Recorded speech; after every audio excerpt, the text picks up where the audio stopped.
Welcome. I am Evan Bartelheim. I'm the project director for accountability and data literacy here at LACO, and I'll do introductions in a minute.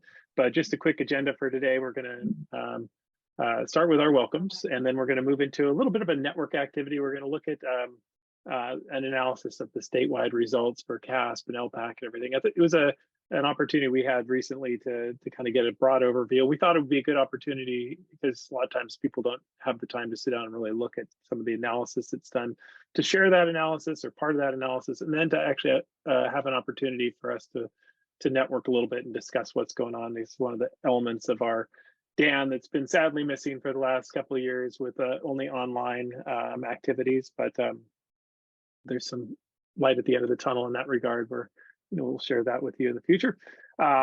We also will do some accountability updates, some assessment updates, and then Marcus Betancourt from ETS is joining us to give us an update from ETS, and we'll answer questions at the end of the meeting.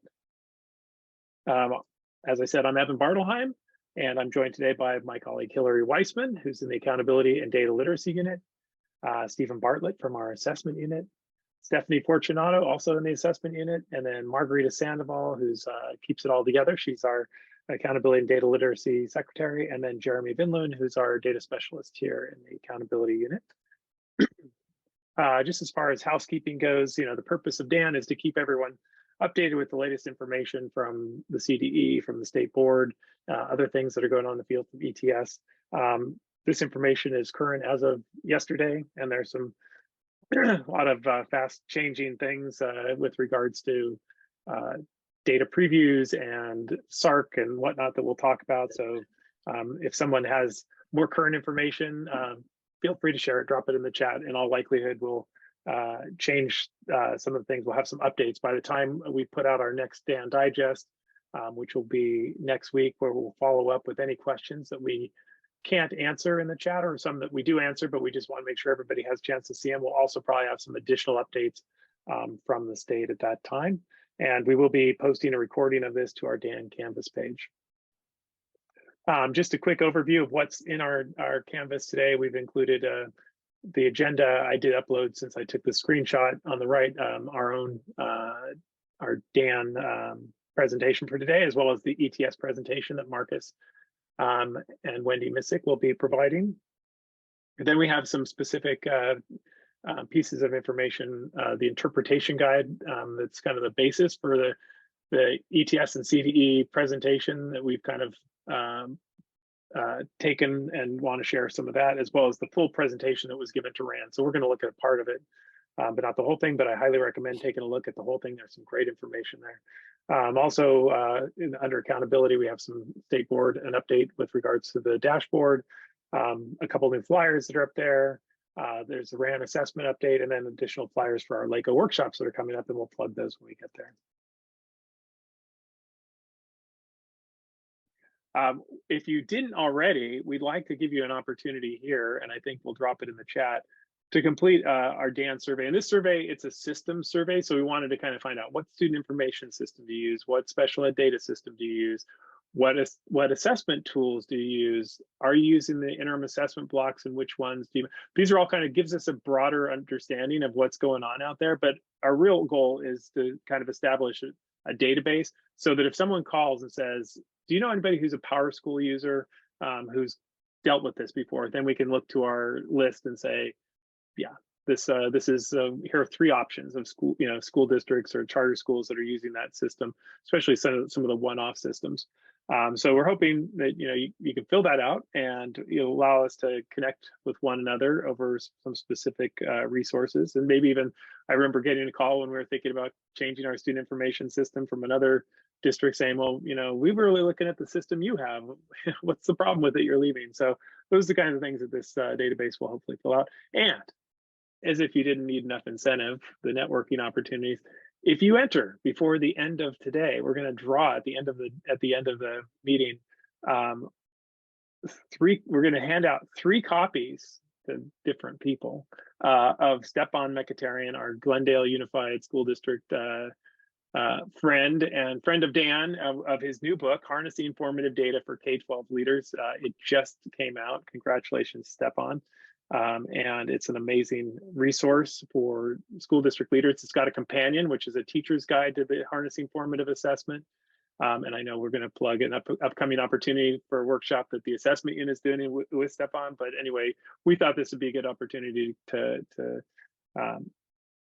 give some people some taste of his work, and also to encourage you to participate. So please fill out that survey while we're here, and we'll pull the names at the end of the meeting today. But let's jump into this activity, interpreting the state results. So this is, like I said, this is based on the interpretation guide, which was published. We've got that linked in here. This was published back at the end of October. There was a full presentation that CDE and ETS provided to members of RAN just a couple of weeks ago, and gave us just a broad overview. And our thought here was that it's helpful to have the kind of broader picture of the impact of the pandemic across the state on summative assessment results, and not just CAST, but the California Alternative Assessments, CAST, the LPAC, and it helps in terms of understand that broader context and where your LEA fits. And we think that maybe you'll have some additional context to share, because sometimes it can feel like we're just isolated, and you're being held responsible for your results, even though the impact was widespread. And then we wanted to give this an opportunity for LEAs to share with one another whether their results reflect this, if there are any anomalous differences, and how they've been communicating about these changes, and how they're responding, what their responses are. We thought that would be an opportunity to network around something meaningful. And then also with the dashboard release coming expected later this week of the academic indicators. The LP came out last week for the private preview, as did the graduation rate, but this week it's going to be chronic absenteeism, suspension rate, and the academic indicators. So there's good opportunity here to start thinking about how you can frame the academic indicator release and other dashboard release around kind of the statewide results and those impacts. So I'm going to just dive right in, and this is just a comparison that was done between the participation rates across all of the different assessments over the course of 3 years, from 2019. Of course, 2020, we had no opportunities to provide the state assessment. But then again, in 2021, where we knew a much smaller percentage of students participated. And then again in 2022. So you can see they're very comparable in terms of the participation rates between 2019 and 2022. Slightly down, but that also the numbers of students across the state were slightly down. So we've had some decreases, some demographic decreases, obviously some people moving out of state or shifting where they're attending school. But they're very comparable, and I think this was shared as a point to note that it's very comparable in terms of the participation and the demographic distribution to be able to look at 2019 and 2022. So when you start those discussions, it can be seen as kind of an apples to apples comparison, at least in terms of who took the assessment. One of the things we're not going to talk about, but that's in the presentation, I would strongly suggest looking at it, was a matched cohort analysis that was done, both a four-year analysis. So looking at matching scores between students who took it as, let's say, an 8th grader in 2019, and then again as an 11th grader in 2022, and the expected growth based on previous year's results, and then the actual results. And you'll see that it's kind of an interesting analysis. We're not going to cover that today, but it's worth looking at. They also covered in that presentation some two-year cohort analysis, and I think that that's a little more challenging to justify as apples to apples, because you didn't have quite the same demographic distribution. It was people, especially in 11th grade, a lot of students who took it may have been self-selecting to take the test or given the option, and so it may have skewed the results. But that's also interesting. There was some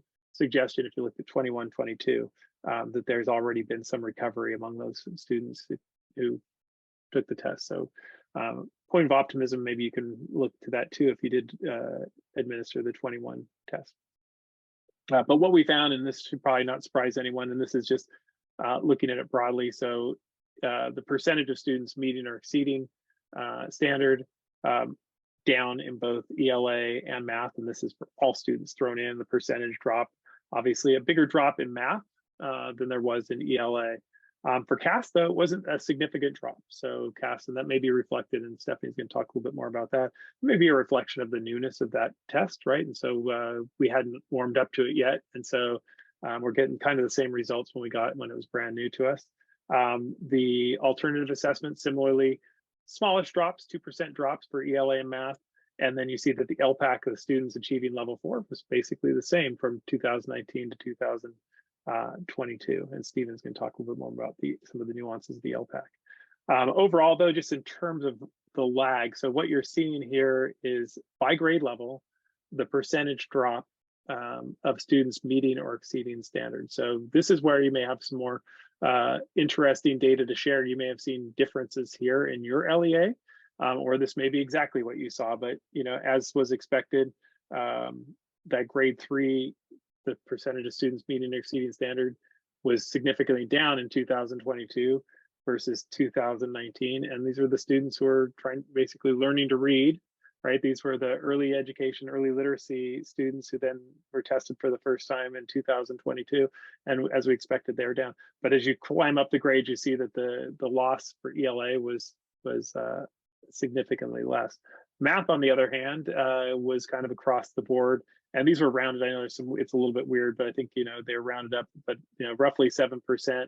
And then again, up to grade 8. And I think a lot of this can be attributed, and we have talked about some resources, but a lot of this can be attributed if you're missing some of those foundational pieces. It was hard to capture them, and then you had a rough year with a lot of absenteeism, so it was tough to get through the content, which was being assessed. But I'm going to hand it off to Stephanie, and she's going to give us some more detailed analysis here. Thanks, Evan. Good morning, everyone. Happy Tuesday. So we're going to look on the next few slides at some patterns in the data. And so just to kind of point out too, in that interpretation guide that's out there, there is some, important terminology that's in there. So we're going to be talking about decreases and increases.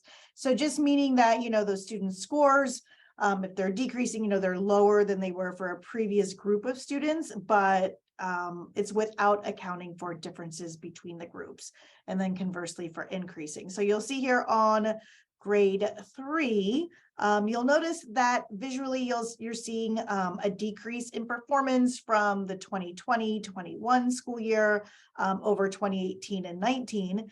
And then there's some increases in 21-22 over the 2020-21. So it's encouraging to see that the gains between 2020-21 and the 21-22 school year were experienced even as the population of students included students experiencing homelessness, as well as, Black or African American and Hispanic or Latino students, groups that have historically scored lower on state assessments than others. So you're seeing here the mean scale score trends for language arts and mathematics for grade 3 and across time there. So you can also see there's that asterisk there that indicates, the 2019 and 2020-21, those years that were really impacted by the pandemic. So we'll go ahead and take a look on the next slide. We're now looking at grade 5. Again, we're able to see language arts on the left and math mean scale score trends across time for students in that grade level. Again, you're noticing the asterisks there for those grade levels that were impacted by the pandemic. So we'll just pause for just a moment for you to take a look at grade 5.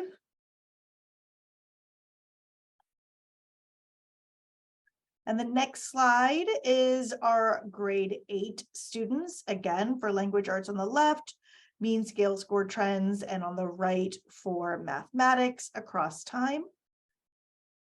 Again, those asterisks there in the 1920 and 2020-21 school year.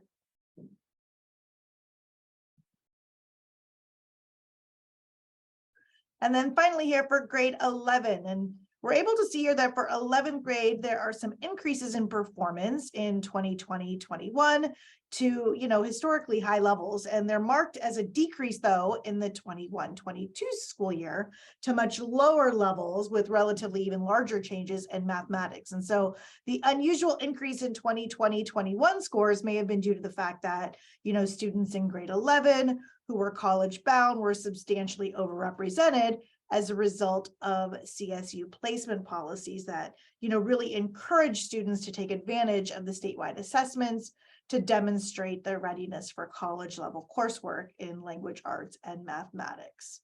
But again, you can go ahead and see for language arts on the left, math on the right, those mean scale score trends across time and how those differ a little bit from the previous slides. And then finally here, we're able to look at the California science test trends for grades 5, 8, and high school. And so the figures really include the following notations here. You're able to see that, 2020-21 is marked with an open circle to call out the fact that less than the total population of enrolled students were tested.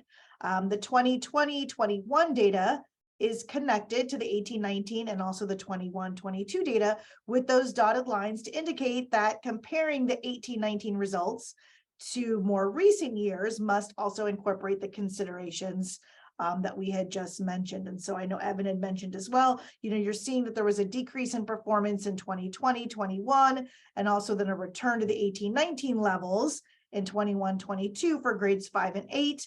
And then you're able to see an increase from 18-19 to 2020-21 in high school, but also maintaining that level in the 21-22 school year. And so as we mentioned, because CAST was new in the 18-19 school year, longer term trend data is not fully available to really inform, maybe as to why these changes had occurred, but test administrations that are indicated again with that asterisk were also those years that were impacted by the pandemic. And so I'm going to go ahead and turn it over to Stephen now to share some information about LPAC. Thanks. So you might have seen the 2019-22 comparisons that we just saw in CASP, maybe in the Education Recovery Scorecard for CASP, or the Interpretation Guide for CASP, or the Cal Matters study for CASP. And this study is the place, and the Interpretation Guide is the place where you'll find the 2022 compared to 2019 source for the LPAC. So I haven't seen this elsewhere, but this is a great source for that here. So for the summative LPAC students in grades 6, 7, and 8, you see the amount there have a higher percentage of students reaching level 4, the well-developed level in LPAC, in 2022 compared to 2019, while the percentages are the same or lower for the other grades for those students who can consistently use English to learn new concepts in school. That's that measure of level 4. If we move to the next slide, we can see that the mean scale score trends for the summative LPAC, kindergarten, grade 1, and grade 2 is showing a decreasing trend for kindergarten through grade 2 from 2017-18 through 2021, with increases or stable results for 21-22. Note that cohorts of English learner student populations tend to be more naturally variable in terms of demographics from year to year than the full student populations. And you'll note the missing the data, the percentage next to the 1920. That's the percentage of students who were tested. All other years are considered valid, reliable, and comparable years to each other. So if we look at the next slide, we have mean scale score trends for the summative LPAC. Grades 3 through 8 shows relatively stable results for grades for 2017-18 through 1920, with decreases in all grade levels from 1920 through 2021, and a marked increase from 21 through 22. And then the summative LPAC mean scale score trend for high school grades shows varied results without a clear pattern over time for those high school grades, 9 through 12. Given that high school EL cohorts are smaller than for lower grades, they also tend to be more naturally variable from year to year. So the lack of clear pattern compared to lower grades was not deemed to be a surprising result by the authors of the study. And then I'll hand it back over to Evan, I believe. You know what? I'll pick up right here, Stephen. Oh, I'm sorry, Hillary. No, it's good. And to put a kind of like a nice little bow and summarize what we kind of just went over. And at the same time, don't forget to say hello and happy Tuesday and happy early holidays to everyone. When we're looking here at the summary of score trend, you know, just to reiterate what you've already heard is that the 2022 assessment administration marked the return of the full statewide participation in CASP and LPAC testing for the first time since 2019. Statewide, the percentage of students meeting or exceeding standards on the 2022 Smarter Balanced Summative Assessment declined by 4 percentage points for English Language Arts and 7 percentage points for mathematics when compared to students who took the test in 2018-2019 before the pandemic. We can see that the lower grades absorbed a larger decrease as opposed to the higher grades for ELA, and that decrease appears to be larger in math than for English. With regards to the California Science Test, students' scores were generally consistent with pre-pandemic levels, with small increases for some groups in some grades and small decreases in others. For the California Alternative Assessments for ELA and mathematics, results were consistent with prior years. And lastly, for the summative LPAC, English learners in grades 5 through 12 performed better in 2022 than in 2019, while lower grades showed a slight decline. The percentage of students overall achieving at the highest performance level, as Stephen indicated, was 16% in 2018 and 2019.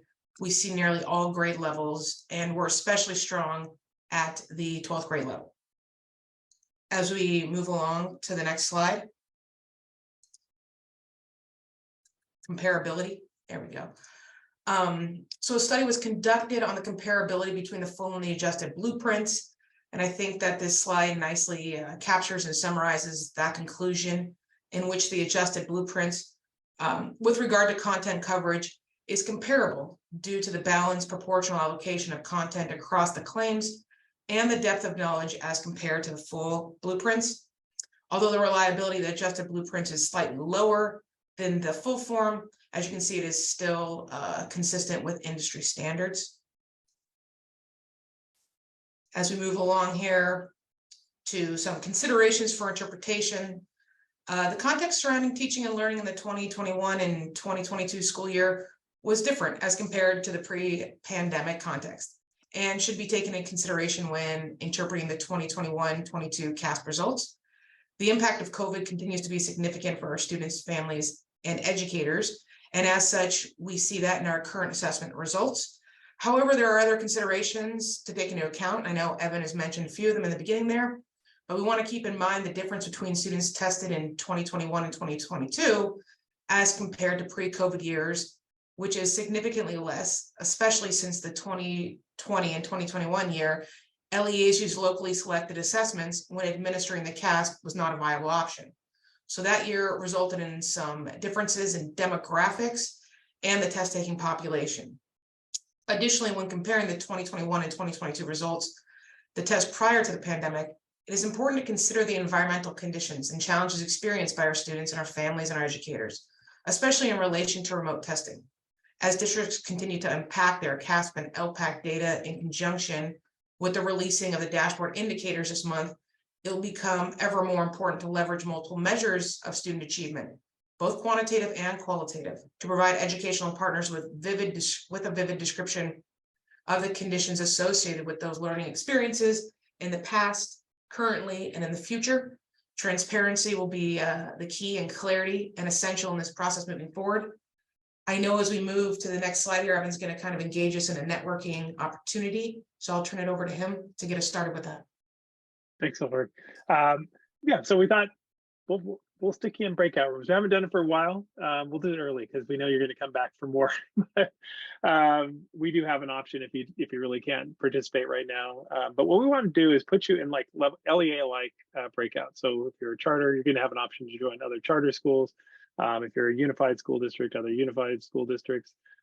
Similarly for high school districts and for elementary school districts. But we thought, here's an opportunity.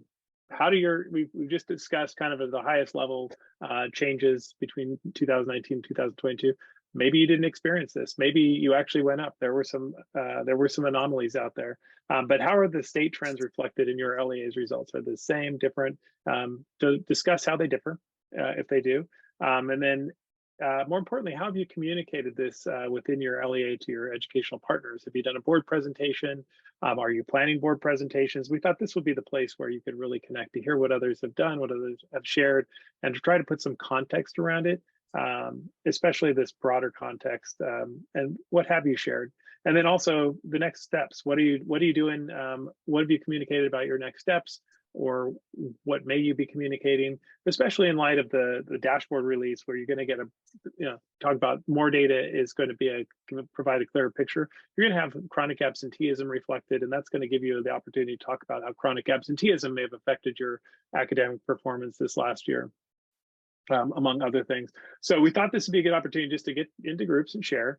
Hillary's going to open up some breakout rooms. You're going to self-select, and as I said, there is a breakout room. If you can't participate right now for whatever reason, please feel free to choose that, study hall, if you will.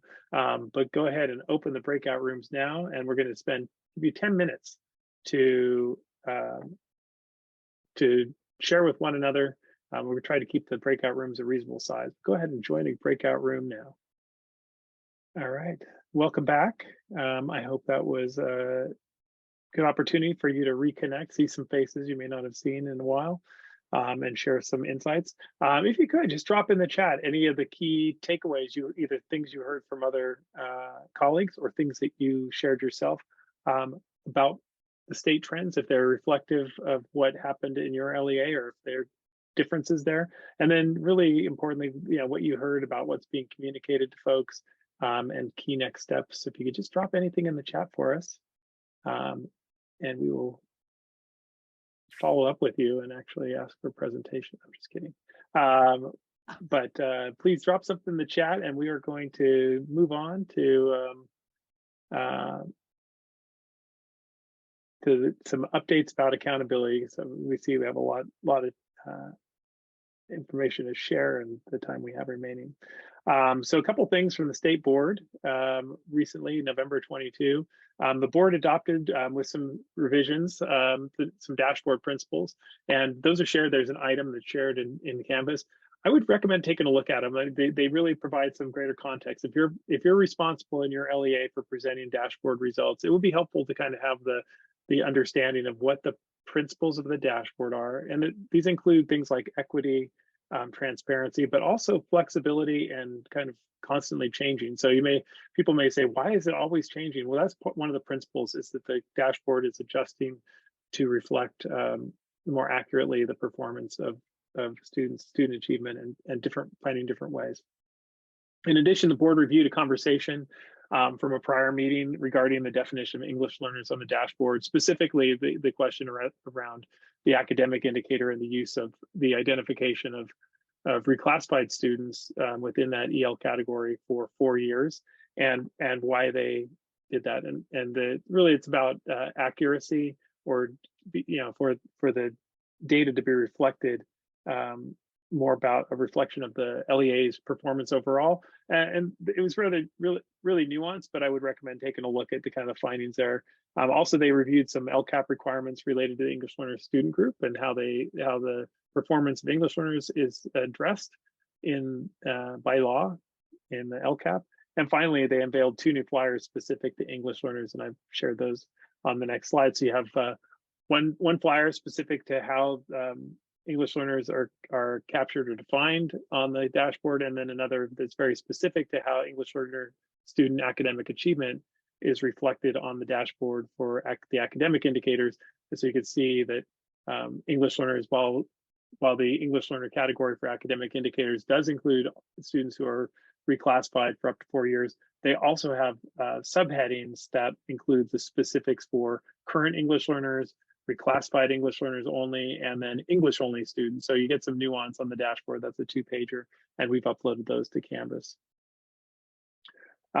Just a quick update on the data release schedule. So in December, we are starting to see the private preview of the state and local indicators. So last week, if you were on the Secure Accountability listserv, because I know that some of the dashboard coordinators had difficulty, they didn't get the initial announcement, but they released the graduation rate indicator as well as the English learner progress indicator and the local indicators for private preview. And then this week, expected on Thursday, will be the additional state indicators of chronic absenteeism, suspension rate, and the academic indicators. And then the public release, while they haven't specifically stated it, is expected probably on December 15th. In conjunction with that, the identification of LEAs that are identified for differentiated assistance under the LCFF will be shared. If you're LEA, then we expect to have an increase in LEAs, and this year it's only districts. Charters are not eligible to be identified for DA until 2023. We expect a slight increase this year, and you'll be hearing from the county because there's a whole process if you're identified that you'll participate in, and it is about assistance. It's not a penalty. Additionally, the supporting data quest reports come out. You may have seen that last week, the graduation reports that came out in conjunction with the release of the graduation rate indicator. So those will include also your A through G rate, things like that when you look at the dashboard. In January, we'll get the list of the identified schools for eligibility under ESSA. So these are school level data. So for comprehensive support and improvement and additional targeted support and improvement, ATSI, those will come out in January. And those actually charter schools are eligible for CSI and ATSI. And we know from what's been shared that the DOS schools with the elimination of the DOS waiver, we expect to see a lot more DOS schools, and there's some specific actions that the board took to provide support for DOS schools who are identified for CSI and ATSI. Additionally, we expect in the winter, and they have a lot of information that's being put out there, those additional reports for the DOS schools. So those will be supportive and will allow LEAs to help articulate the specific needs of the DOS schools that have a lot of challenges faced by their students, and so they'll continue to publish the DOS reports. They just aren't being used for identification purposes on the dashboard based on the denial of that waiver, but they'll still be published. And then in the spring, we can expect to see the college and career measures reports that will be out there. In the lack of a college and career indicator this year, they're still going to provide those college and career measures for school districts that support and schools that support high schools. So history and future plans for indicators. As you can see, there's been some inconsistency, right? Some things, indicators have popped on and popped off, like chronic absenteeism. We didn't have, then we had it, then they removed it. So the LP, of course, has been, we've only ever had status on the LP, and this year again will be status, but we'll see, we'll have a full version of the English language progress indicator as it's currently formulated next year in 2023. You also see the college and career indicator. We don't have sufficient data because last year's graduates didn't likely take the CASP, which is a key component of the college and career indicator. So we'll see status only in 2023, then the full version where we see both status and change in 2024. The local indicators had that suspension for only the 1 year. This year, however, they are reporting only met or not met, and then next year they'll resume with potentially not met for 2 years. There are some developments taking place, and this is a high-level summary. But as you can see, the academic indicator for science, this is a discussion as it's currently formulated. This year, they'll just be sharing a link to the academic or the science results, but they will be looking, once they have sufficient data and they've had the ability to look at cut scores, of presenting by the dashboard in 2025 an academic indicator for science. The student growth, if you recall, we had the data released last year. It requires 3 years worth of CASP data, but that will be collected over the course of the next few years. So this will be the baseline year 2022, and then 2 more years, and they can once again provide student growth data. But it's again developing. College and career indicator, there are some new measures. That's why it's being developed. So that some new measures which are being considered, including internships, the use of the ASVAB, a few others, but those will be laid out there. The English language, the LP, the English progress indicator, what they're looking at is maybe modifying the cut scores somewhat. So that's why that's listed as being under. And the graduation rate, they're looking to possibly extend to have a 6 and 7 year graduation rate, as some other states do. And that would be beneficial for those LEAs that do have DOS schools. The local indicators are once again under looking at the possibility of some modifications. There were some modifications prior to the this last submission with regards to the parent and family engagement, but they may adjust those as well, especially priority 1, which includes the teacher assignment monitoring. And then CSI and ATSI will be modified with the inclusion of both status and change instead of just status only. So we have a temporary change to how CSI, ATSI is reported. It'll be back to normal in 2023. Wanted to share just some communication resources. Of course, we've got the link here to the dashboard communication toolkit. It continues to grow, including those new English learner flyers that you may want to use. Also, there's a link here for this dashboard video that's provided by AXA. It's an excellent kind of introduction that you may want to share if you send an email out with the dashboard release, any communication to your parents and other community members. We want to include that. And then we thought these were some amazing resources that our colleagues at Riverside County put together that we've linked here and are in the agenda as well. But they basically put together a kind of an overview for each of the indicators that provides some ideas around messaging, identification of some possible contributors, which you may want to tap into within your own messaging, both internal and external. And then current considerations, which is kind of that next steps that we talked about, and additional analysis. These are just phenomenal. And so we included those in our agenda for today. Shifting gears a little bit, we do have an update on the SARC web application, and this is one where somebody may have more current information. But the SARC template and the data element definitions document should be uploaded, if they're not already, should be uploaded at any time now on the SARC webpage. And so this is, these were approved. The SARC template was approved back in the spring, but it includes some additional tables such as the PFT that will need to be filled out. They just we're getting around to uploading those. But then there's a new system. So the SARC user registration system is about to open, if it hasn't already. And existing SARC administrators will be given a notification, as will superintendents, for registration to get a username and password. This will then precede the opening of the SARC web application. So we've had SARC Online in the past.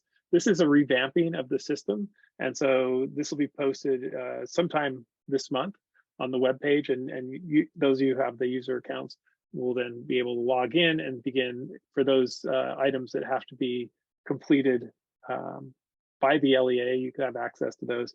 But for those of you who use a third party or go on your own, the downloadable data files, which will be used to populate the third parties versions of the SARC, will be loaded shortly after the web application system opens. The good news is this SARC portal is just the first step in a new unified system that the CDE is producing that's going to allow LEAs to do a lot of things. So they'll be able to eventually identify their secure accountability coordinator, the dashboard coordinator, and also they'll have access to the LCAPB template. That's not this year, that's down the road a little ways, but it's going to hopefully mitigate some of the confusion around, who's our secure accountability coordinator, who's our dashboard coordinator. It'll be a one-stop shop that the superintendent will have access to and can identify and make changes within this portal. Last thing, I just wanted to plug this upcoming workshop. This is a little bit of a data and CalPADS oriented, but if you are concerned about how the teacher assignment monitoring data appeared on DataQuest as an accountability coordinator, you might have some interest here too. We are having a hybrid workshop, so we are having both in-person and virtual attendance allowed coming up on December 15th. It's actually, we're just hosting. It's actually CDE, Brandy Haraki from the CDE CalPADS unit, as well as some of the folks from the Teacher and Leader Policy Office will be presenting on basically how to improve your data for teacher assignments in CalPads as they make their way to into CalSAS and then later on to DataQuest and elsewhere. So if you haven't, we've promoted this among HR people and CalPads people, but we want to make sure we hit everybody. If you want to share this with some of those folks, or attend yourself, we have plenty of space and you can attend virtually or in person. And just to say, moving forward, we're looking for the same opportunity for Dan to have the option to join us in person or remotely. So stay tuned for more details on that.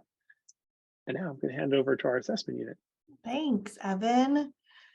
All right, so we're going to go ahead, myself and my colleague, Stephen Bartlett, present to you some of the most recent updates as it relates to assessment. So we're going to start off by high level talking about some of the most recent updates with the State Board of Education, provide you some CASP and LPAC updates, and then we'll go ahead and end with sharing some professional learning opportunities. So with that, I'm going to actually turn it over to Stephen. He's going to get us started on the State Board of Education updates. You're muted, I think. Awesome. Thank you, Stephanie. I'm going to confine my comments on State Board of Education to CSA, the California Spanish Assessment. So this CSA is currently an optional assessment. It's for students in grades 3 through 8 in high school. And it's used to administer a measure of Spanish skill in reading, writing, mechanics, and listening currently. And what's changing is the qualifier mechanics is being removed from an expanded fully assessed writing domain, and a speaking domain is being added. So the development of constructed response items by ETS for the speaking and writing domains will allow for an operational administration in 2024-2025. And as background, current law directs the development of this primary language assessment that will support, in part, the state seal by literacy. However, when the development of this assessment began, speaking and writing constructed response items were not developed, so students were not able to use the results of the CSA to meet one criterion for attaining the state seal by literacy. So the new November 21 ETS contract allowed for the CSA to be expanded to include the assessment of those areas. And once the new CSA is operational, anticipated for 24-25, it will be one of the options to meet in part the requirements for a state seal by literacy. Going to the next slide. One of the other additions to CSA is revised general achievement level descriptors that's going to provide generic descriptions of student performance level expectations that can be used to set grade level and grade span specific achievement level descriptions, and can be used to develop reporting achievement level descriptions that describe levels of performance to educators, students, and parents. So more useful for student score reports and that communication piece. Moving on to LPAC updates. The reminders on summative LPAC and summative alternate LPAC LEA certification. The summative LPAC certification should have already been completed by your LEA by 12/2. We've had reports, of course, that if that is not completed before you're testing or completing testing, that you can have your scores invalidated. So make sure you get that done. Complete summative alternate certification by 12/16. That's coming up in the next week. And test examiners must complete calibration quizzes prior to administration. So each of those things are reminders for completion prior to administration of summative LPAC. Window, of course, starting February 1st. Ordering of LPAC materials. The LEA writing domain testing materials for kindergarten through grade 2 are continue to be ordered through TOMS. And you can see that there is a ordering window that we're completing on December 19th, right before the break for many of you. And then if you miss that window, there is a supplemental test material order window that shows up that you can fix that problem with. Moving on to the next slide, you can see the return of the lovely excess material description. So I believe if you go over 10% overage, you will have to pay for each of those answer books if you order too much. The big ticket item on that is Braille packages. So be sure that you're ordering that accurately for students who are in your LA and need a Braille version of the LPAC. Moving on, we see pre-IDs. These are going to happen automatically, and that's how they occurred over the last several years and will continue to work that way. Production dates are the dates of draw from dates of data pulled from CalPads. That's January 13th, March 10th, and then everything else you'll bubble only. You'll expect to receive those somewhere around February 3rd and March 31st, 2 sets of prints, and then you'll bubble everybody else and everybody else who didn't happen to be in CalPads on those poll dates. Moving on to ordering alternate LPAC materials. Alternate LPAC materials, in addition to K through 2, that is confined to picture cards. Picture cards can be printed out and are not necessarily necessary to order, but they are available not within the same area for ordering everything else. They're available in the administration scoring training website. That same one you get in to using the PIN code that was sent to you on October 17th. Same one used to find the Moodle keys. So that's in that list of green buttons in AST. That's where you find that. State assessment apportionment system. There's an email a few days ago reminding you that it's not too late to certify your numbers of students tested so that you can get your funds a few dollars per test for the assessments. I believe there was in the past some money provided for not testing as well. So not too late to certify. Make sure you find that PIN. If you don't get a PIN, they have an email address for you, adad.fiscalsupport@cdca.gov, that you can email and get that PIN. That's you doing that as an LEA coordinator and not some financial guru who knows everything. How do I get my LPAC SSRs earlier is a question we often get. And the key state guidance is going to be test students early to receive scores earlier. Field testing happened last year, so some of you may have noticed that there was a delay in the 21-22 school year for LPAC SSRs due to something called field testing, due to a validity study that was done. That same delay is not anticipated for the 22-23 testing year, according to our notes from the Regional Assessment Network. One other slide. I want to one other thing that I want to add before we get to CASP updates and reminders is you get emails from ETS on updates in student eligibility needed and action on those. Those are the emails that say Individuals with Disabilities Education Act, IDEA indicator, or Section 504 indicator, and TOMS for students in the LEA has been reset to no. And I wanted to call out an issue in CalPads Update Flash 244 that's related to that. There's not a slide for it, but one of the certification errors that's been removed for fall is certification error 132. This is really in the weeds, but it's going to affect you. Understanding the error, this happens when a student is on an IEP.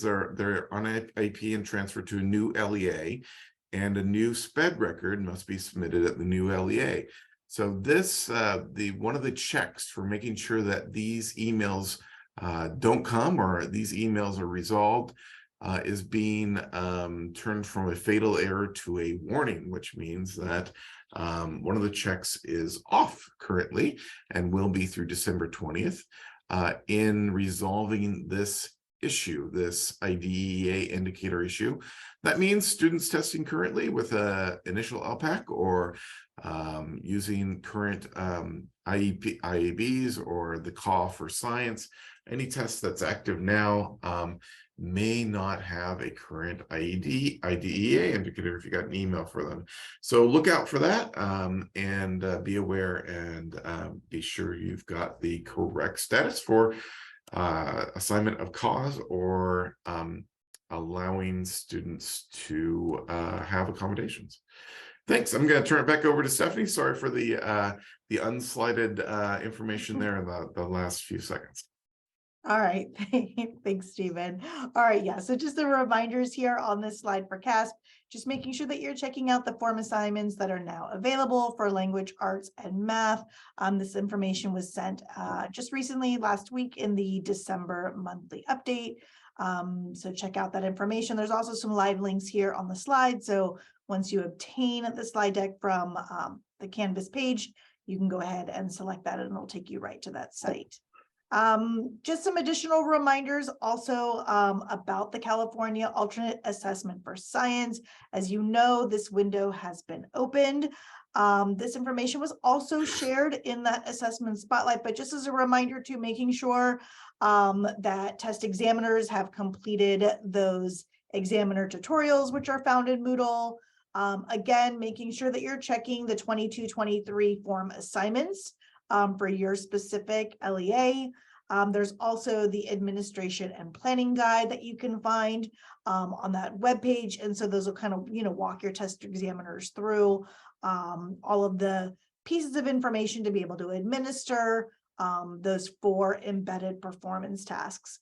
And, you really want to make sure, that your test examiners are reviewing the directions for administration prior to administering a performance task. And then, we always kind of mention, but it can't go, it's worth mentioning again, making sure that students are taking these 4 embedded performance tasks throughout the year and not just, come April or May. We want to, ensure that our students have the best opportunity to demonstrate their learning and what they know and they can do in science. So really making sure that students are already participating if they are taking an alternate assessment for science, that they've already begun. And then, this information on the next slide was actually shared also in an email just recently about the California alternate assessment results for science being released yesterday, but I can vouch for the fact that this morning, even though it says December 5th, that when both myself and Stephen took a look at it, we did not see them there on the CDE site. So I would imagine the results are going to be coming soon, but it did say that they were supposed to be here yesterday. So, if we get some additional information about that, we can certainly pass it along, but they would at least be coming very soon so that you can actually take a look at those results for the California alternate science. But then looking ahead at what's to come, we already have this great graphic visual table that tells us what our CASP and LPAC testing windows look like. So you'll see the left-hand column lists the assessment program, the testing start date, and also the testing end date. I love things in a visual. It makes it nice and easy to really understand and to share out in your LEA. So, if you often get those kind of, questions as to, when are certain assessments going to be starting, this, this really does help as well. And so with that, we want to, end with sharing some professional learning opportunities. You certainly can visit the assessment unit catalog and also the accountability and data literacy unit Canvas catalog, which has all of these professional learning opportunities as well. But we want to call your attention to the new CASP coordinator training coming up here at LACO. It's on December 15th and 16th. If you haven't already registered, if you are a new CASP coordinator, meaning you've been in your role for less than 12 months, or if you're someone who just likes to receive, a refresher on all of those coordinator responsibilities, we invite you to attend. The registration link is there. We always kind of structure this on the first day, from the first session that we're going to be it's a lot of information that's going to be coming your way. But we like to follow it up on day 2 with the Q&A session. Also demonstrations. We like to do some live demos on that second day, just to kind of walk you through what certain things look like that we're going to be talking about on that first day. So, certainly all are welcome. Just know that it is geared towards new CASP coordinators, and that information is there. Also, we are excited to be relaunching our Wednesdays at 1 session. There was an email that was also sent out about this information. I think the first email had the incorrect registration link, so it may have taken you to a registration link for an event that's actually on the right, which is our Smarter Content Explorer. So just make sure you go ahead and use the correct link here. But we'd love to be able to have, LEA, CASP, and LPAC coordinators join us starting February 1st. We'll be meeting each Wednesday at 1 o'clock for an hour, just to kind of, talk about some of the updates with assessment. We know they all happen really quickly and often during the assessment window. So it's a nice opportunity just to be able to come and share in that space, what's working, what some of your challenges are. And then, of course, we love to be able to have LEA share out their resources. You all have been able to create phenomenal resources. And we really enjoyed the fact that everyone was so willing to share them out with one another. So starting February 1st, but then yes, we do have that Smarter Content professional learning opportunity, which will be January 11th. To be great for your teachers, instructional coaches, to be able to attend, to be able to get some information about walking through the Smarter Content Explorer and how they can use it to support instruction throughout the year, and also in making sure that they're ready, their students are ready for CASP coming up. And on the next slide too, we have some great opportunities. Stepan, I know he's here. I saw him here earlier. If you happen to not be someone who is the lucky chosen one to receive a copy of Stepan's book, fear not. You can still, and I know Evan mentioned this, attend one of two sessions. Either January 25th is geared towards administrators, and Stepan will be there presenting. We're so lucky on harnessing formative data for K-12 leaders. But then we're also going to have a session that's really geared for K-12 teachers. So we want administrators to come and have a different kind of conversation than we would be having about use of formative data with teachers. But either one of those sessions, the 25th or the 7th, all attendees will also receive a copy of Stepan's book. And we're so happy that he's going to be there to be able to talk about it and talk about all things great with formative data. And then also, if you weren't able to attend, we had sessions last month with Jeff Zweers, talking about the power of performance tasks in language arts. He's coming back again in February, this time with the lens of mathematics. So we'd love to have you join us. It was such a fantastic session with him, sharing different ideas and resources on using performance tasks. And this time he's going to do it again with mathematics. And then finally, we're going to, on the next slide, do sort of a repeat session. We did this earlier about hand scoring. If you are an LEA that's using those interim assessments, and maybe you've started with, the items, the IABs that require no hand scoring, well, we want to make sure that, educators are really well trained on how to conduct hand scoring and the value in conducting hand scoring of those IABs.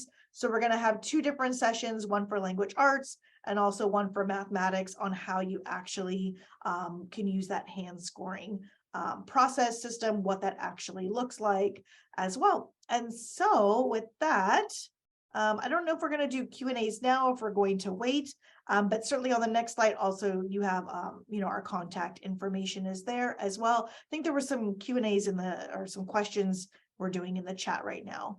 I don't know if for timing, we want to go ahead and pass it on over to Marcus, who I think is here with us. Yeah, why don't we hand it over to Marcus, and then he may address a couple of these, and then we can circle back to any that we're not. That sounds great. All right, thanks. Sure. Hello and good morning, everybody. Hope everybody's having a good day so far. I'm not sure if Wendy is still on. I believe she wanted to. Wendy, you're there? I am. Sorry. There we go. Okay, no Been problem. listening in the background and trying to multitask. Hello, everyone.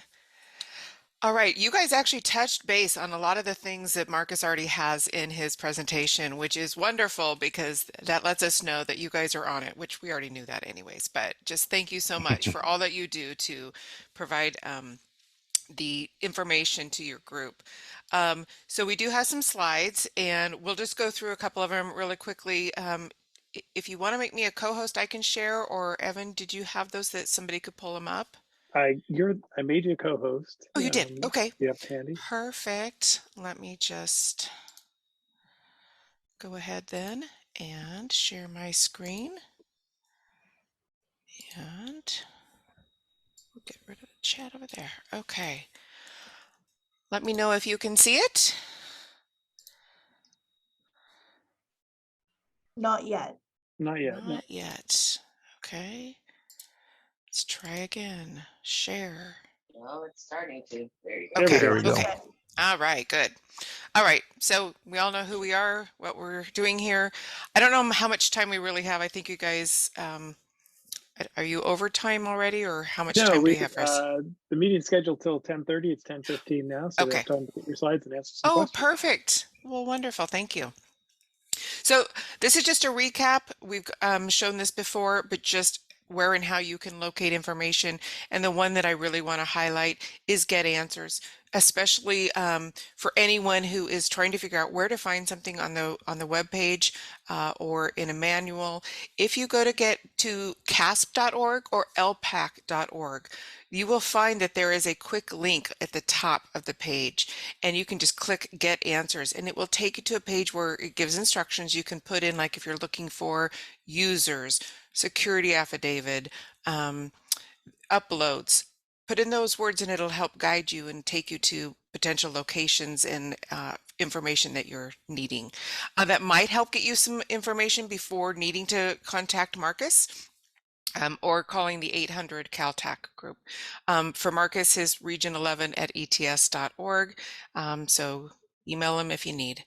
I also have mentioned this before. I really encourage you to bookmark this, and I can put this in the chat. Whoops, didn't mean to jump so quick. Put this in the chat because this is a great way for you to be able to quickly find those manuals and guides. There's a Tom's user guide. Here's accessibility guide. So great page to have, and I recommend you bookmark it. You already touched on the CAA for Science, that window is open. And so really do want to encourage that you do not wait for those students to have to take all 4 performance tasks in the spring, but get going with whatever instruction they are doing now to be able to do that performance task with them. There is also a link in our slides here to that form assignment, so you can look that up. And then I'm going to hand it over to Marcus. Thanks, Wendy. Let me know when you want me to fast forward, because I know they have touched on some items here. Oh, if you like, I can go ahead and share my screen, and then I can go over the touch on those points with them as well.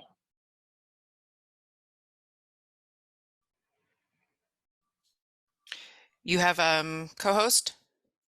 I believe so. Okay. Do I have that ability, Evan?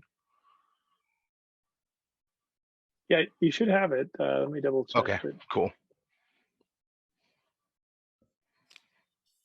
And it is hard to believe that it's December already.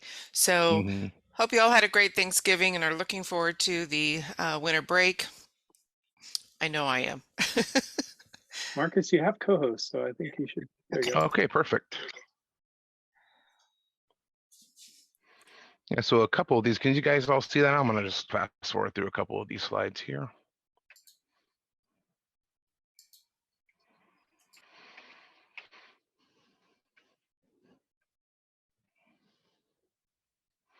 And as Stephen had mentioned earlier, again, great job utilizing the resources that we have on our sites. Again, kudos to you guys. You guys really take all the information, assimilate it beautifully, and then present that to all of your LEAs. So definitely kudos again to you guys for that.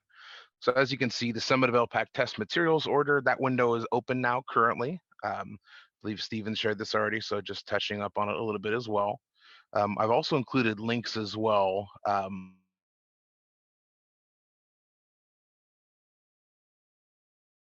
We seem to have lost you, Marcus.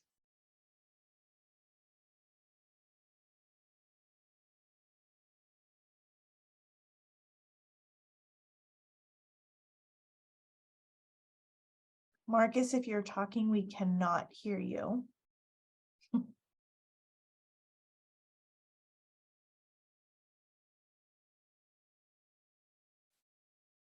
Well, Marcus is getting back online. Janice, we do have a link to the presentation. Margarita, will you drop that? It's in Canvas. So utilizing the tools, everything of that nature. Definitely use those interim assessments in preparation for that as well. And then Marcus, if you don't, sorry to interrupt you. sorry, go ahead. We lost you for about 60 seconds, and we lost your screen share as well. Oh, sorry. Let me go back to that. Yeah, I heard it change to. Let me do that again here.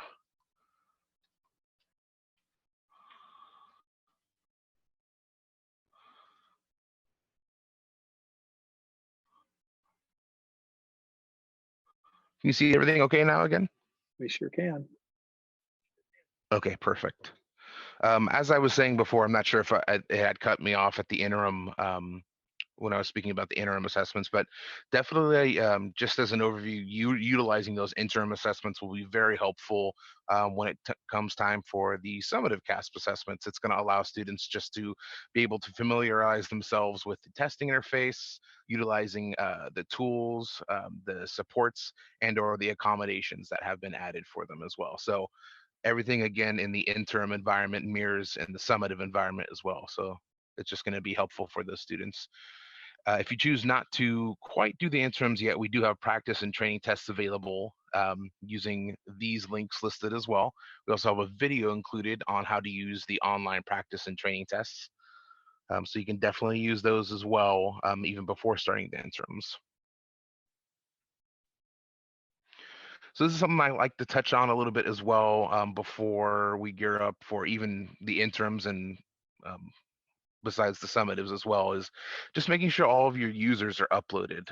A lot of the time, I will have LEAs come across users that have been uploaded or either are not receiving the emails or haven't received those emails yet. Typically how that works is once a user is added within TOMS, they're going to receive 2 emails. They are pre-generated, so they're automatically generated from when the account has been created either manually or through an upload. The first one is going to state what role they've been listed with. And then there's going to be a second email that will contain the actual secure verification link that's going to prompt them to log in. So they have about, I believe it's a 30-minute window when they actually receive that. If they are in the middle of instruction and they receive that email, not to worry. Even though the 30-minute window does expire within the time when they're sent the email and when it's activated, if they actually click on that secure verification link, there's going to be instructions in the body of that email they received in order to receive a brand new active link. So they don't have to worry about, being present at their computer if they're instructing at that time when they receive those emails. One thing I do definitely want to go over is as far as the administrators, examiners, or any roles that have to do with the TA interface, mostly the administrators and examiners, just make sure that you have signed and complete all of the required security forms upon your first login for TOMS. Many of the times, if they're not presented with that screen and they haven't actually completed that, they'll go to the TA interface directly as opposed to TOMS. And when they try to select a test, nothing is going to be available for them with the exception of being the interim assessments. So say, for example, you have an administrator that wants to give the summative test. If they haven't logged on to TOMS, completed those forms beforehand, and they go directly to the TA interface, which I see a lot of those users doing, they usually just go directly to the TA interface. What will happen is the only test selection that will appear for them is the interim assessments. None of the other ones will appear in order for them to actually launch those sessions. So you just want to make sure that they're doing it as well. Site coordinators and LEA coordinators specifically, you can use the security forms and remote administration status report to check to actually see if those users signed and completed those forms. It'll actually show you once you download the report, it'll have a timestamp and the actual day that they've completed that as well, and indicating yes or no based on what their role was if they've completed and submitted those forms. The last thing is once the forms have been completed and submitted, unfortunately, it's not an automatic access to the TA interface. It takes about 30 to 60 minutes for our system to recognize that the forms have been signed. After that 30 to 60-minute window, the TA interface will become accessible. And then based on their role, whether it be administrator, examiner, they're going to see the appropriate tests appear for them in the TA interface as well. So this is just a checklist continued here for the pre-administration. So this goes for both interim and summative. Please check and verify the student testings. This is something that I come out across a lot, especially in the summative part of the window when the summative window opens. So say, for example, a student logs into a test and they don't have the specific designated support and or accommodation they require. What happens is everything gets locked down once that student opens that particular test. And then usually that results in having to file a stairs case because the student was administered a test without the proper support and or accommodation they needed. So we just want to make sure that we're doing that at least a minimum of 24 to 48 hours before the actual testing takes place. There is also an eyeball icon within the TA interface as well that can verify test settings. So the TA can actually log in, search the student by their SSID, and see just by that eyeball icon alone, just to verify and make sure that the correct settings have made their way into the test delivery system as well. The last thing is we are still continuing remote administration for this administration year. So just need to make sure that if the examiner and or administrator will be administering remotely, just making sure that that student has the remote video permission set to Y as opposed to N. So the way that works is students are automatically set to N for no. So you'd have to actually go in either through a file upload or manually for that student to select the Y for yes for those remote video permissions. The big question I got last year about those remote video permissions, it doesn't stop a student from continuing or resuming a test in person. So the yes just allows them to be administered remotely, but if they start the test remotely and they resume that test or complete the test in person, this won't stop that student from not taking or not be able to administer. So just keep that in mind as well. So this is these are just a couple questions I fielded for the past administration year. So I get this question a lot. If students are unable to be tested due to illnesses or absence, chronic absence, anything of that nature, for the initial LPAC specifically, since the initial LPAC is a federally mandated test, there's not any exemption for a student. So the LEA would just want to make sure that they document every attempt made to test that student and then keep that on file in the student's cumulative file at the LEA level. Now this next one is something I get a lot for grades 3 through 12. A student will complete all of the domains and the DEIs will be completed for the student, but there's no score report for the student.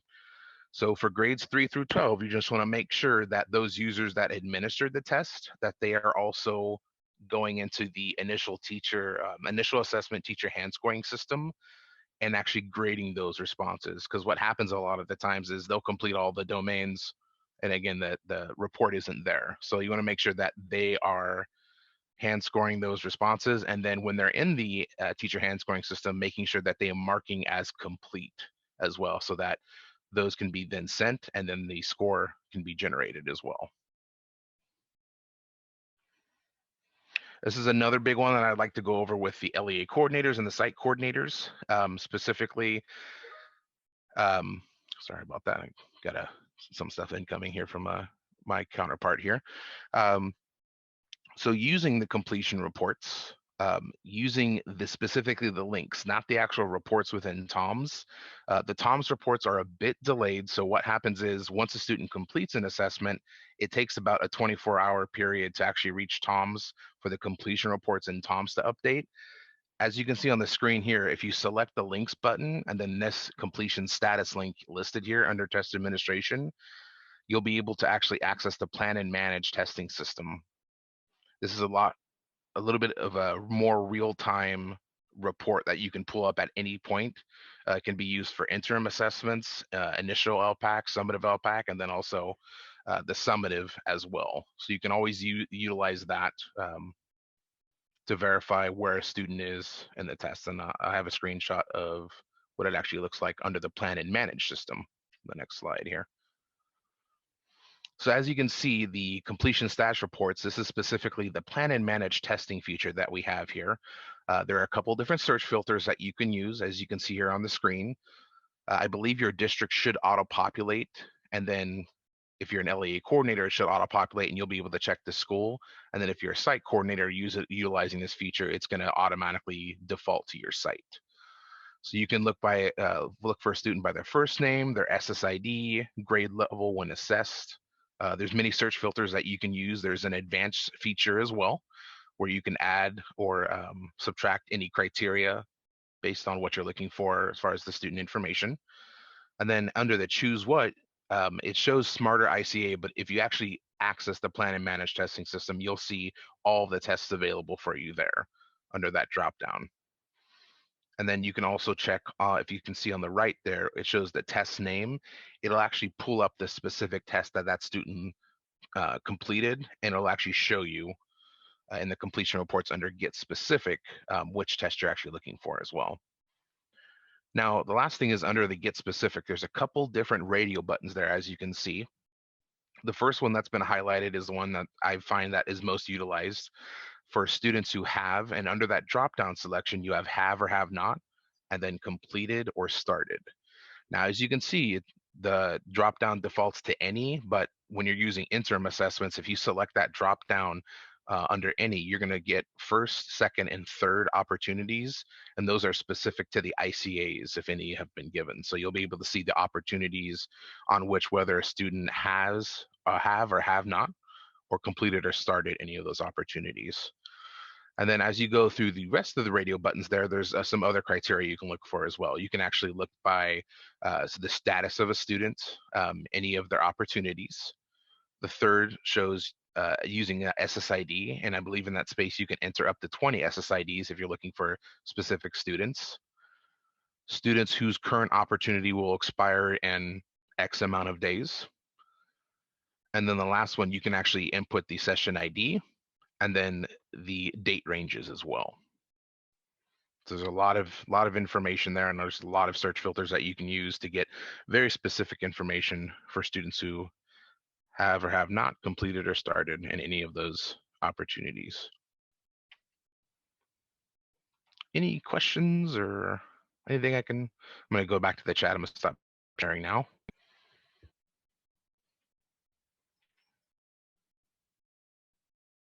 We were answering some of the questions in the chat as we were going along here. Oh, okay, perfect. I think a couple of things maybe to emphasize too is that chat bot feature. I think Wendy addressed as well, because it sounds like that was mentioned multiple times about everyone really liking that chat feature, that live chat feature during testing still being of use. And it sounds like it still is. Is that correct? Yes, so I believe it automatically defaults to our Anita chatbot, but they can request to speak with the live agent as well.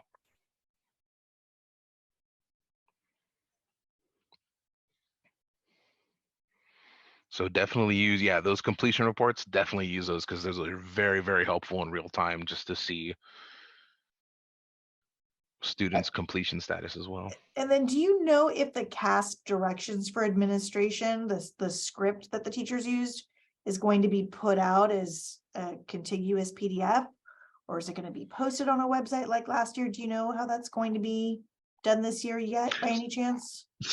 So the script, I know for last year, and I believe it's going to be the same for this year as well, that script is actually built right into the manual as opposed to its own PDF. I know some LEAs brought to our attention that in prior administration years, the script itself was a separate PDF, but I know that last year it was built directly into the manual, and I believe I can try to confirm with the editing team if it's going to be a separate PDF, but I believe it's just going to be the same as last year, built directly into that manual. Oh, okay.